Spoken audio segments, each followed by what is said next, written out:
Palavras diárias de Deus.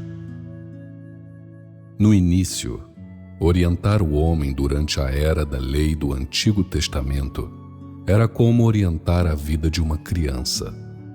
A mais antiga humanidade era recém-nascida de Jeová. Eles eram os israelitas.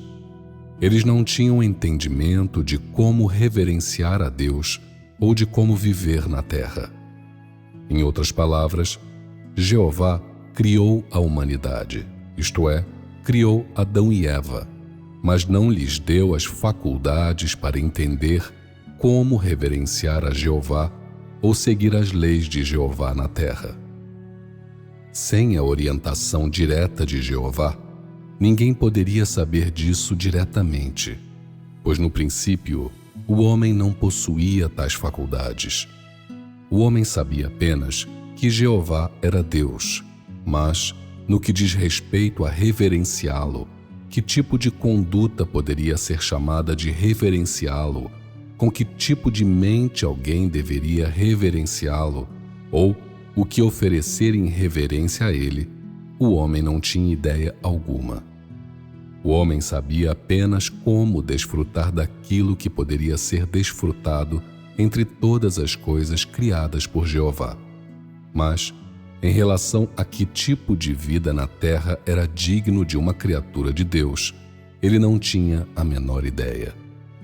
Sem alguém para instruí-la, sem alguém para guiá-la pessoalmente, essa humanidade nunca teria levado uma vida apropriadamente adequada à humanidade, mas teria sido apenas furtivamente mantida em cativeiro por Satanás.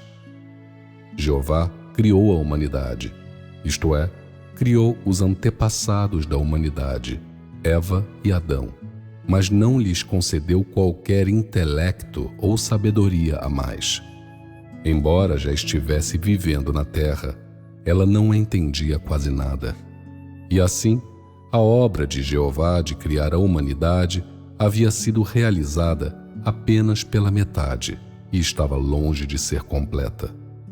Ele havia apenas formado um modelo do homem a partir do barro e lhe dado seu fôlego, mas sem conceder ao homem disposição suficiente para reverenciá-lo.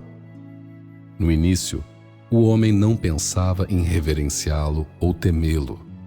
O homem só sabia ouvir suas palavras, mas ignorava o conhecimento básico da vida na terra e das regras apropriadas para a vida humana.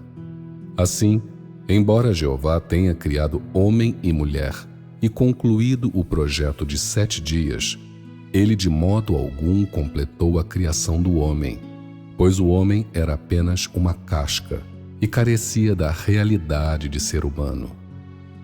O homem sabia apenas que foi Jeová quem criou a humanidade, mas não tinha a menor ideia de como obedecer às palavras ou às leis de Jeová. Assim, depois que a humanidade surgiu, a obra de Jeová estava longe de terminar. Ele ainda tinha que guiar a humanidade por completo para vir diante dele, para que eles pudessem ser capazes de viver juntos na terra e reverenciá-lo, e para que eles pudessem, com sua orientação, entrar no caminho certo de uma vida humana normal na terra. Só dessa forma, a obra que tinha sido realizada, principalmente sob o nome de Jeová, foi totalmente completada. Isto é, só dessa forma, a obra de Jeová de criar o mundo foi totalmente concluída. E assim, tendo criado a humanidade, ele teve que guiar a vida da humanidade na Terra por vários milhares de anos, a fim de que a humanidade pudesse cumprir seus decretos e leis e participar de todas as atividades de uma vida humana normal na Terra. Só então a obra de Jeová foi totalmente concluída.